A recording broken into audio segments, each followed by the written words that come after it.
तो स्टूडेंट्स, पिछली क्लास में हमने बहुत सारे इंपॉर्टेंट टॉपिक्स क्लियर कर लिए थे और इस क्लास में भी बहुत सारे इंपॉर्टेंट टॉपिक्स क्लियर करेंगे। तो वीडियो को आप अंत तक देखोगे मुझे पता है, क्योंकि यहाँ पर बहुत ही इजी नोट्स आपको दिए गए हैं और बहुत ही सरल भाषा में आपको सब कुछ समझाया जाएगा। तो पूरी वीडियो अंत तक जरूर देखना। तो चलिए शुरू करते हैं। तो क्या है देखिए, इसकी डेफिनेशन से समझते हैं। NaCl के जलीय विलयन में विद्युत धारा प्रवाहित करवाने पर हमें सोडियम हाइड्रोक्साइड प्राप्त होता है।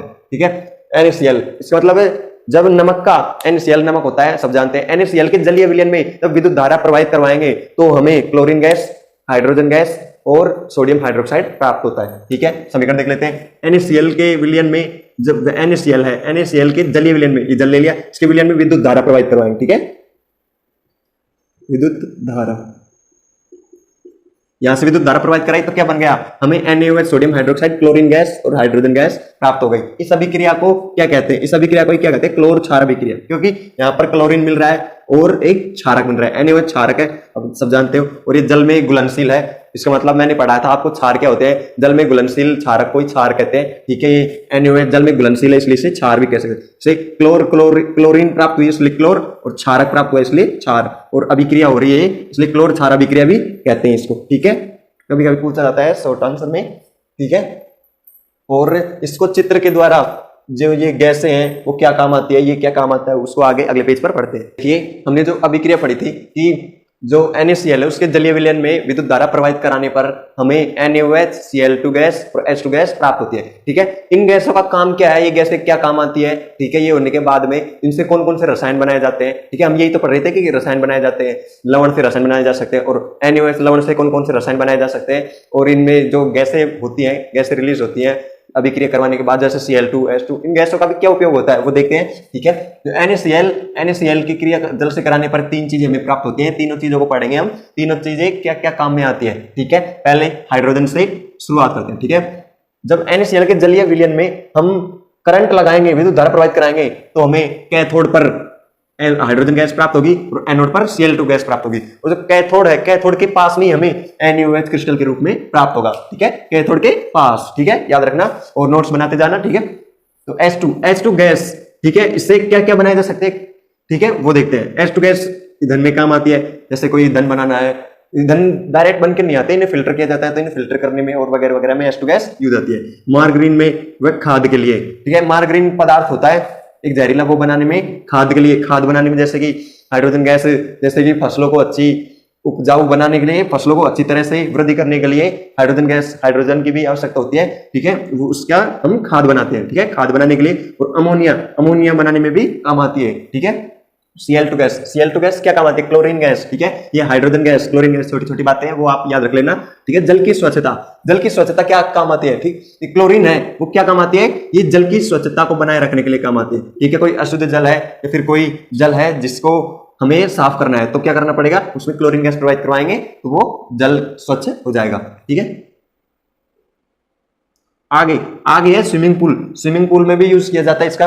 क्या स्विमिंग पूल में कैसे यूज किया जाता है, आप पूछेंगे स्विमिंग पूल में क्लोरीन गैस का क्या काम है भाई।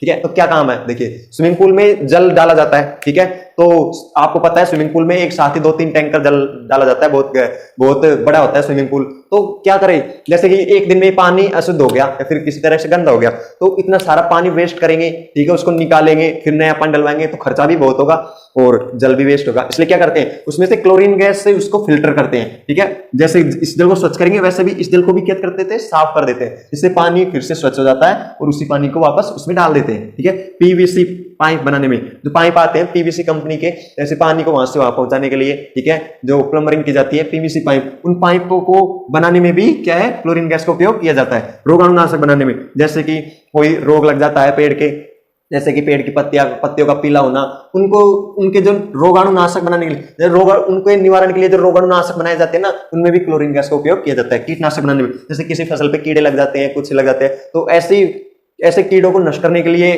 कीटनाशक बनाए जाते हैं नए नए प्रकार के। जैसे कि आपको बता दूं मैं, जैसे कि पाउडर्स बनाई जाती है, आप देखते हैं कीड़ों को मारने के लिए नई नई प्रकार की पाउडर बनाए जाते हैं और हम देते भी हैं पेड़ों में, ठीक है, जिससे कीड़े क्या है, नष्ट हो जाते हैं और फसल बच जाती है। ठीक है, ऐसे कीटनाशक बनाने के लिए भी क्लोरीन गैस का उपयोग किया जाता है। अगला है NaOH। NaOH का क्या उपयोग किया जाता है, ठीक है, हमने पढ़ लिया, ये लवण है और लवण का रसायनों के रूप में क्या क्या उपयोग किया जाता है, ठीक है। पहले धातु से ग्रीस हटाने के लिए, जैसे कि खदान में कोई धातु निकली है तो धातु पर अलग अलग प्रकार के जैसे ग्रीस वगैरह और कुछ लग जाता है, तो उसे शुद्ध करने के लिए NaOH लवण का काम किया जाता है, ठीक है। NaOH को काम में लिया जाता है धातु से ग्रीस हटाने के लिए या धातु को शुद्ध करने के लिए, ठीक है। साबुन जहां पर भी साबुन बनते हैं फैक्ट्रियों में, वहां पर भी NaOH का उपयोग किया जाता है। NaOH क्षार है, मैंने आपको बता दिया था।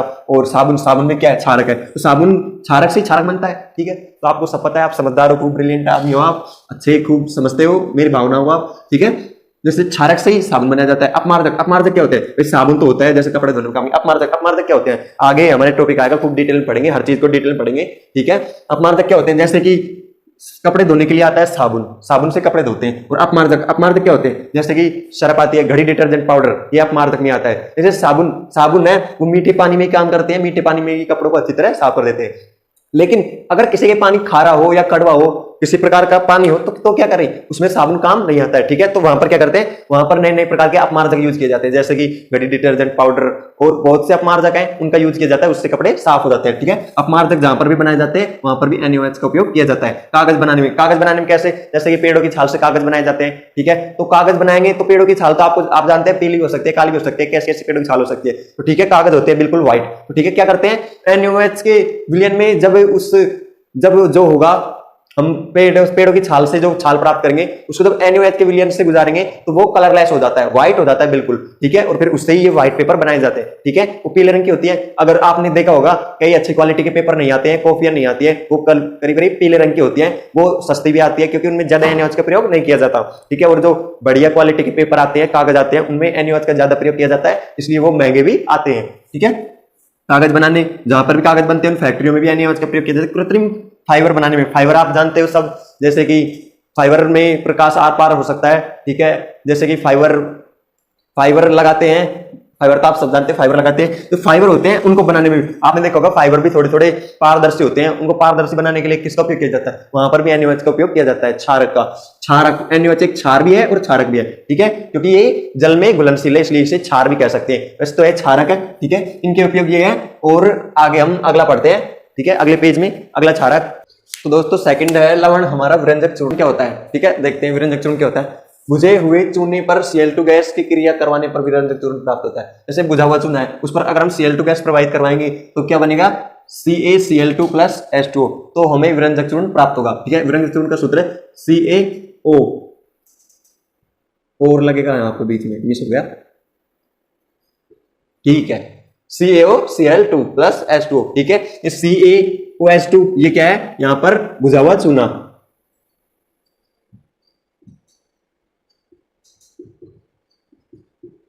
ठीक है।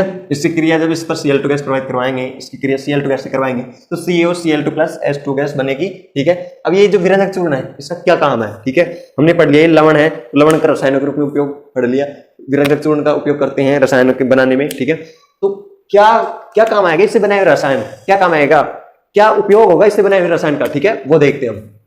उपयोग वस्त्र उद्योग में सूती व लिनेन में, ठीक है। जैसे वस्त्र उद्योग होते हैं, वस्त्र उद्योग जैसे सूती वस्त्र उद्योग आदि वस्त्र उद्योग होते हैं ना, उनमें इसका उपयोग किया जाता है। क्या काम में, जैसे वस्त्र है, वस्त्र के जैसे रेशे होते हैं वस्त्र के, उन रेशों को एक जगह इकट्ठा करके मजबूत बनाने में, जैसे सूती वस्त्र में लिनेन कपड़ा होता है, ठीक है, जैसे सूती होती है वैसे लिनेन होता है, ठीक है। उसमें उद्योगों में उपचायक के रूप में, ठीक है, उद्योग जैसे कि अपचयित करना, हमने अपचयन उपचयन पढ़ा था। जैसे कि कोई उद्योग है, जैसे कि किसी पदार्थ को अलग करना है तो उसको अपचयित करके भी हम अलग कर सकते हैं, हमने पढ़ा था, और आगे भी डिटेल में आएगा तब और समझा देंगे, ठीक है। उद्योग में उपचायक के रूप में, ठीक है, हम किसी पदार्थ को प्राप्त करने के लिए हम उसे अपचयित करके भी प्राप्त कर सकते हैं, ठीक है। आगे कागज के उद्योगों में लकड़ी को रंगहीन बनाने में, जैसे कि कागज बनाने की फैक्ट्री होती है, वहां पर आपको पता है लकड़ी से कागज बनाए जाते हैं, ठीक है। तो लकड़ी पीले रंग की होती है, तो उसका जो रंग है उसको अपचयित कर देते हैं, उस रंग को हटाने के लिए भी इस विरंजक चूर्ण का उपयोग किया जाता है, ठीक है। आपको नाम से ही पता चल रहा है,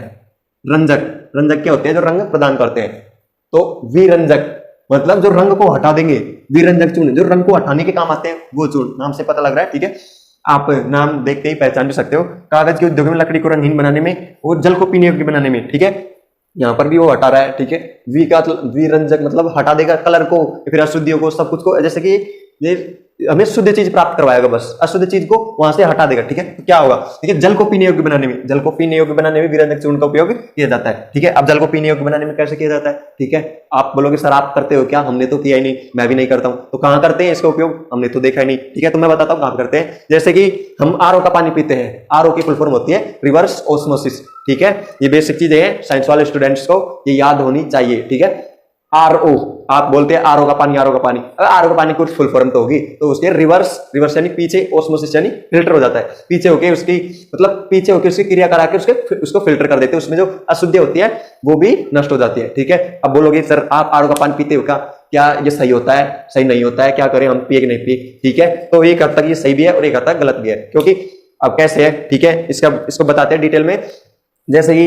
जैसे कि आरओ का पानी पी रहे हैं, आरओ का पानी क्या काम करता है? अशुद्धियों को हटा देता है। जैसे कि हम घर में भी आरओ लगवा लेते हैं, अगर कोई आरओ बिल्कुल सेटअप उसका सही नहीं होगा तो वो अशुद्धियों के साथ साथ जो जल में हमारे लिए उपयोगी पदार्थ है जैसे खनिज लवण आदि, उनको भी हटा देगा। अगर ऐसा पानी हम पीते रहे जैसे कुछ दिनों तक, 6-7 महीनों तक ऐसा पानी हमने पी लिया जिसमें नहीं लोहा तत्व, लोह तत्व और इंपोर्टेंट जो इंग्रेडिएंट्स हैं उनको भी हटा देगा वो, तो ऐसे पानी से हम धीरे धीरे बीमार हो सकते हैं। क्योंकि आपको पता है आजकल जल में फ्लोराइड बहुत हो रहा है, लेकिन उसको शुद्ध करने के लिए आरओ की जरूरत है भी, और बिना आरओ का सेटअप सही नहीं होने के कारण हमें नुकसान भी हो सकता है आरओ के पानी से। इसलिए आप आरओ का पानी पीजिएगा, लेकिन कम से कम पीजिएगा, पहले ये चेक कर लीजिएगा। अगर आपने आरओ लगवाया है तो ये चेक कर लेना कि आपका सेटअप सही है कि नहीं। एक बार जो मिस्त्री है जैसे मैकेनिक, उसको दिखा लेना। ठीक है, ज्यादा आरओ के पानी पीने से और ज्यादा दिनों तक अशुद्ध आरओ का जो ज्यादा शुद्ध पानी पीने से भी हमारे शरीर को नुकसान हो जाता है। ठीक है, हमारे जैसे शरीर में तत्वों की, जैसे इंपोर्टेंट इंग्रेडिएंट्स तत्व हैं, उनकी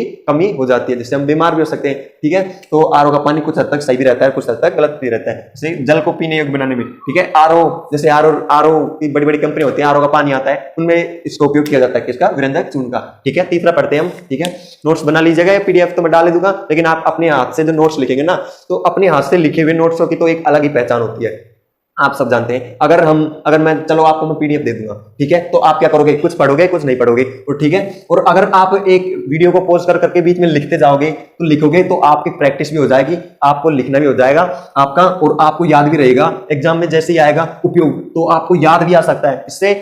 जैसे कि खुद के हाथ से लिखे हुए नोट्स का 50% हिस्सा होता है हमारे याद करने में, दूसरे का लिखा हुआ दूसरे का ही होता है, और खुद के हाथ से जो रिटर्न करते हैं, लिखते हैं, उसको एक बार पढ़ने में याद हो जाता है, और जो दूसरे के हाथ से लिखे हुए को वापस हम रीडिंग करते हैं ना, तो याद ही नहीं आता है क्या बोला था, क्या हुआ था। और खुद के हाथ से जो लिखते हैं हम खुद के हिसाब से बन लेते हैं, सर ने इसको ऐसे समझाया था, तो कुछ जो लिखा हुआ छूट जाता है उसको हम नोट्स में लिख लेते हैं शॉर्ट में समझने के लिए, जैसे कि बाद में याद रहे हमको। ठीक है, तो मेरी मानो तो आप साथ साथ एक कॉपी ले लेना, उसमें बनाया जाना। ठीक है, कोर्स पूरा करवाएंगे हम, चैनल कर लेना सब्सक्राइब।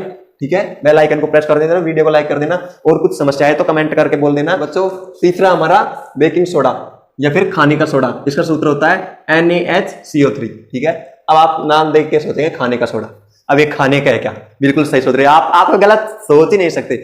इसका नाम है खाने का सोडा, तो ये खाने में भी काम में लिया जाता है। अब खाने में कैसे काम में लिया जाता है बताएंगे, रुको जरा सब्र करो। पहले डेफिनेशन देखते हैं, यह दुर्बल असंचारक है। ठीक है, दुर्बल असंचारक, इसका मतलब क्या होता है? दुर्बल आप जाने, दुर्बल आदमी जिसमें बल नहीं हो, इसमें क्षमता न हो। असंचारक यानी जैसे संचारक जो नष्ट हो जाए, आसानी से ही नष्ट हो जाए या किसी के साथ घुल मिल जाए, दुर्बल असंचारक है। ठीक है, ये आसानी से ही नष्ट हो जाता है, कुछ नुकसान नहीं पहुंचाता है, ये किसी को संचारित नहीं करता। जैसे कि अगर इसे हम खा लेंगे ना, कुछ नहीं होगा। ठीक है, खा लेना, जैसे कि बेकिंग सोडा है, खाने का सोडा हो, खाने का सोडा नाम से पता लग रहा है, अगर खाएंगे तो कोई नुकसान नहीं होगा, तो खाने का है, तो दुर्बल असंचारक है वो। ठीक है, तो इसकी क्या करते हैं, रासायनिक समीकरण देख लेते हैं। ठीक है, NaCl सब जानते हैं, नमक होता है, और नमक देसी भाषा में नून। ठीक है, और CO2 गैस, H2 होता है जल, और NH3 होता है अमोनिया। जब इनको मिलाएंगे, ठीक है, तो क्या बनेगा NH4Cl। ठीक है, NH4Cl, और क्या बनेगा? बेकिंग सोडा, जिसका सूत्र होता है NaHCO3। बेकिंग सोडा और NH4Cl, जिसको बोलते हैं अमोनियम, ये प्राप्त होगा। ठीक है, अमोनिया अलग होता है और अमोनियम अलग होता है। कैसे? अमोनिया होता है NH3, ठीक है, और अमोनियम क्या होता है? NH4Cl।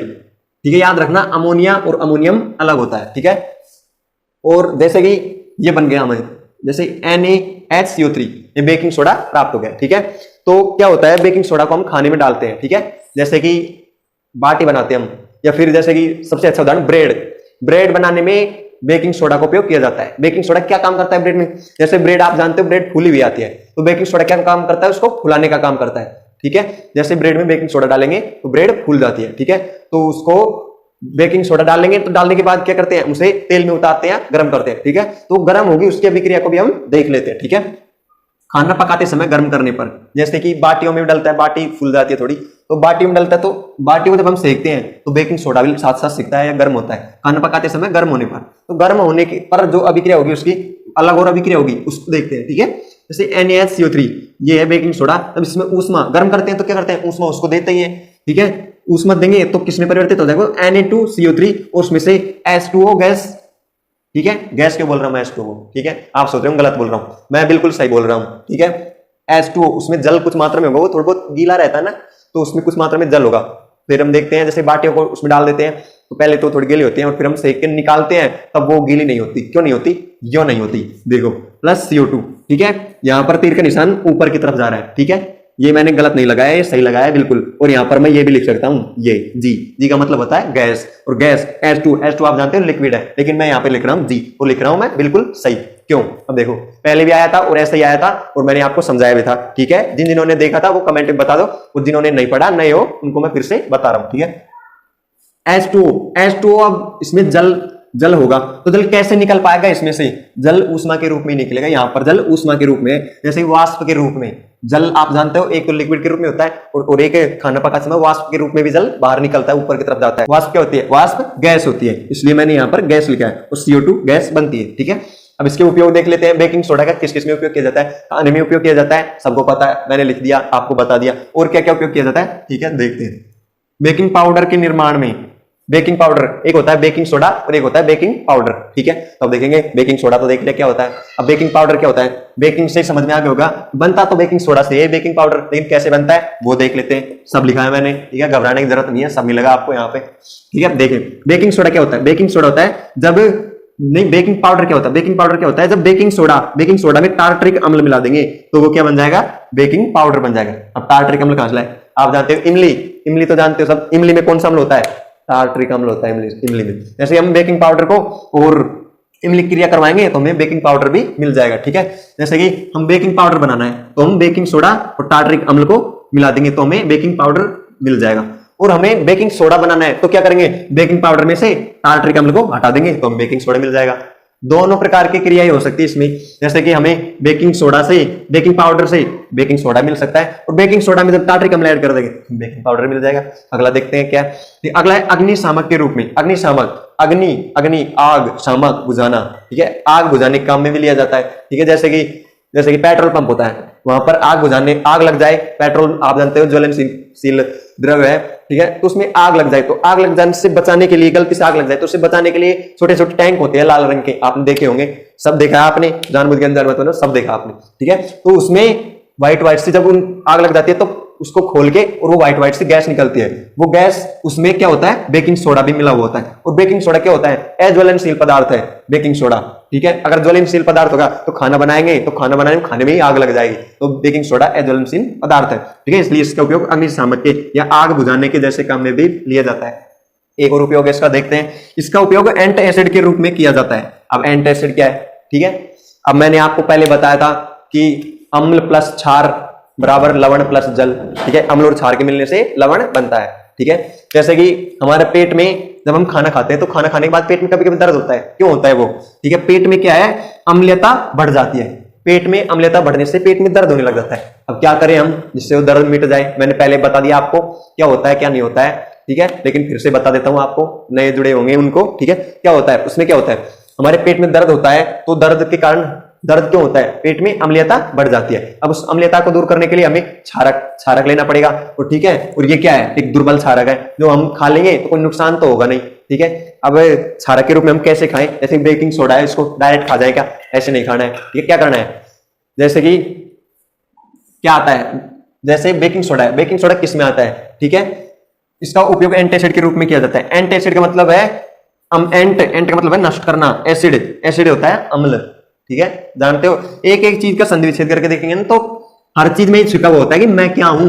ठीक है, एंट का होता है नष्ट करना, जैसे एंटी पार्टी होती है, वो क्या करती है, दूसरे को मारती है, काटती है, भगाड़ती है, ठीक है, दूसरी पार्टी को हराना ही चाहती है, मतलब दूसरी पार्टी के विपरीत होती है। तो एंट यानी विपरीत है, एसिड, एसिड यानी अम्ल के विपरीत होगा, तो अम्ल के विपरीत क्या होगा, क्षार, ठीक है, उसके रूप में किया जाता है। तो ऐसे क्या किया जाता है, जैसे इनो है वो एंटी एसिड का एक अच्छा उदाहरण है, ठीक है। आपने कई देखा भी होगा कि जैसे पेट में अम्लता होती है तो पानी में इनो को डालते हैं और इनो में झाग आते हैं और उन झागों को मिटने से पहले उसे पी जाते हैं, ठीक है। तो पेट में अम्ल और हम गिलास में डालकर इनो, जो दुर्बल क्षारक होता है, इनो क्या होता है, दुर्बल क्षारक, यही होता है, उसमें बेकिंग सोडा भी मिला हुआ होता है, ठीक है। तो उसका उपयोग हो गया, आपको पता है, ठीक है। तो उसको डालते हैं और हम पी जाते हैं। तो पेट में अम्ल, गिलास में डालेंगे वो होगा क्षारक, जैसे इनो होगा वो होगा क्षारक, तो अम्ल और क्षारक मिलके क्या बना देंगे, लवण बना देंगे, ठीक है। लवण जो उदासीन होता है, ठीक है, तो पेट की अम्लता दूर हो जाएगी, पेट में दर्द समाप्त हो जाएगा, ठीक है। तो आपके कभी पेट में दर्द हो तो इनो पी जाना, ठीक है। अगर कुछ हो जाए तो मैं बैठा हूं, ठीक है। इसका उपयोग एंटासिड के रूप में किया जाता है। जब पेट में कुछ भी दर्द वर्द हो जाता है, वो पेट की अम्लता कारण ही होता है, ज्यादातर 90% तो अम्लता कारण होता है, और कुछ प्रॉब्लम हो वो अलग होता है, ठीक है। तो इनो वगैरह ऐसा उपयोग किया जाता है। तो अगला देखते हैं हम। अगला है दोस्तों चौथे नंबर पर हमारा धोने का सोडा। धोने का सोडा नाम से पता चल रहा है, धोने का सोडा। तो इस सोडे को क्या काम लिया जाएगा, धोने के काम लिया जाएगा। इसका रासायनिक सूत्र होता है Na2CO3.10H2O, ठीक है। इसका निर्माण कैसे होता है, देखिए, सोडियम कार्बोनेट की जल के 10 अणुओं से क्रिया करवाने पर धोने का सोडा प्राप्त होता है। सोडियम कार्बोनेट है, उसकी अगर हम जल के 10 अणुओं से क्रिया करवा देंगे तो हमें क्या प्राप्त होगा, धोने का सोडा प्राप्त होगा, धोने का, ठीक है।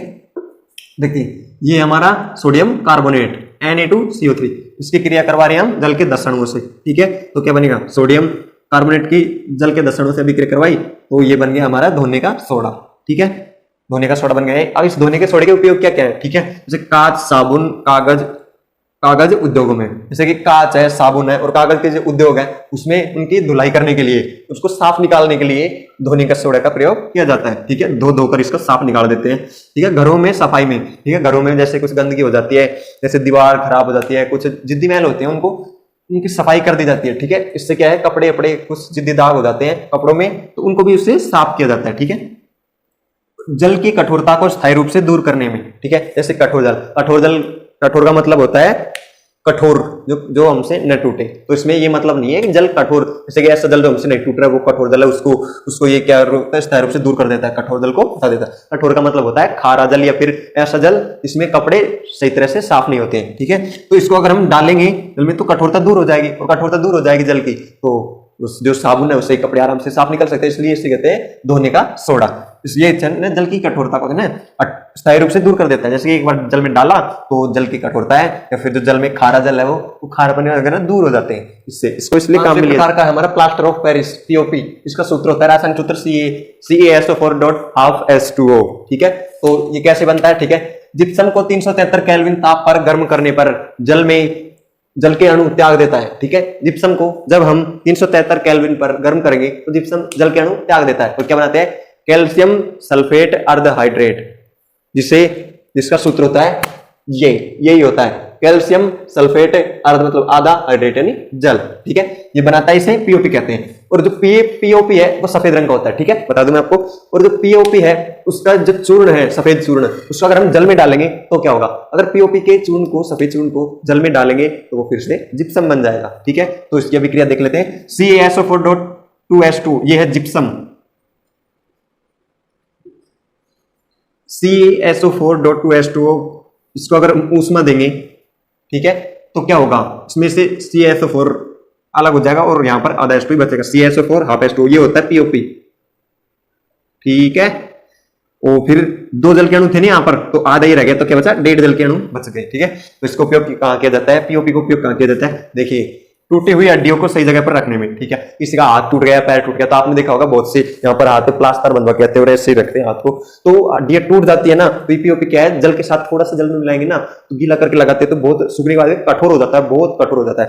तो हड्डियों को एक जगह रखकर वहां पर पीओपी लगा दिया जाता है, प्लास्टर करके पीओपी लगा दिया जाता है, जिससे क्या है, कठोर हो जाता है पीओपी, और हड्डियां वहीं की वहीं रहते हैं और कुछ दिनों तक वहीं की रहने से वो क्या होती है, जुड़ जाती है। इस उपयोग में भी किया जाता है। अगला है खिलौने बनाने में, जैसे पीओपी के बहुत अच्छे खिलौने बनते हैं, क्या है, जैसे कि कोई खिलौना बनाना है, खिलौने ऐसे टूट जाते हैं, लेकिन अच्छे खिलौने बनाने के लिए पीओपी का उपयोग किया जाता है। खिलौने सजावट के सामान बच्चों के खेलने के लिए, जैसे गुड़िया, जैसे कि ऐसे बनाए जाते हैं कि सजावट के रूप में आप कहोगे सर पीओपी ला के रख दिया तो क्या सज जाएगा, ऐसे नहीं भैया। क्या होता है, देखिए, दीवारों पर सजावट के रूप में, जैसे कि दीवारों पर वॉल पुट्टी करवाते हैं हम, तो उसमें भी पीओपी की मात्रा होती है, उससे चिकनाई आती है और दीवार स्मूथ हो जाती है। ठीक है, और कैसे, जैसे कि दीवारों की छत होती है, उस पर आप देखते हैं कई जगह डिजाइन होती है, जैसे पंखे की चारों ओर डिजाइन होती है, वो डिजाइन पीओपी के द्वारा ही बनाई जाती है। आप सब जानते हैं पीओपी एक कठोर पदार्थ है, एक बार लगाने के बाद में फिर जरूरत नहीं पड़ती है, बहुत अच्छा दिखता है मकान पीओपी लगाने के बाद में। ठीक है, तो ये हो गए हमारे 500 प्लास्टर ऑफ पेरिस तक, और लास्ट है हमारा एक डेफिनेशन है, वो आ रही है, उसको लिखते हैं अभी।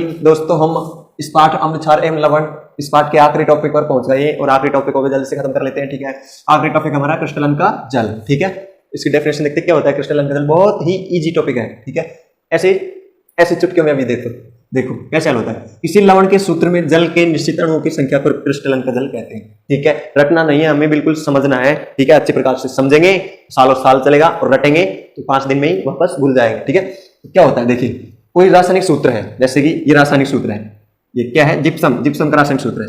अब इसमें हमें क्रिस्टलन का जल देखना है, तो क्रिस्टलन का जल किसी रासायनिक सूत्र में निश्चित अणु जल के अणुओं की संख्या क्रिस्टलन जल होती है। ये रासायनिक सूत्र है, इसमें निश्चित अणु जल के अणु की संख्या है 2। ठीक है, जल के अणु है उसमें 2 हैं। ठीक है, क्रिस्टलन का जल कितना हो जाएगा, 2। यही होता है क्रिस्टलन का जल, किसी भी रासायनिक सूत्र में निश्चित जल के अणुओं की संख्या क्रिस्टलन का जल कहलाती है। ठीक है, ये है हमारा क्या है, पीओपी है। तो इसमें क्रिस्टलन जल के अणु संख्या, निश्चित जल के अणु संख्या दिख रही है आधा जल का अणु है, तो यहाँ पर क्रिस्टलन का जल कितना हो जाएगा, आधा। ठीक है, क्रिस्टलन का जल आधा हो जाएगा। ठीक है, ऐसा ही और देखते हैं हम एक और, जैसे कि ½ ये, इसमें क्रिस्टलन का जल कितना हो जाएगा, ये। ठीक है, समझ में आ गया होगा उम्मीद करता हूं। ठीक है, और ये पार्ट हो गया हमारा पूरा। ठीक है, कुछ समझ में नहीं आ रहा हो, कुछ समझ में नहीं आया और कुछ छूट गया हो तो हमें कमेंट करके बताइए। ठीक है, पार्ट नंबर 3 की ओर जाएंगे हम। 2 पार्ट करवा दिए हैं, पहला पार्ट उसकी वीडियो अगर आपने नहीं देखी है तो देख लेना जाकर, चैनल पर प्लेलिस्ट में मिल जाएंगे आपको सारी वीडियो, क्रम वाइज मिल जाएगी। ठीक है।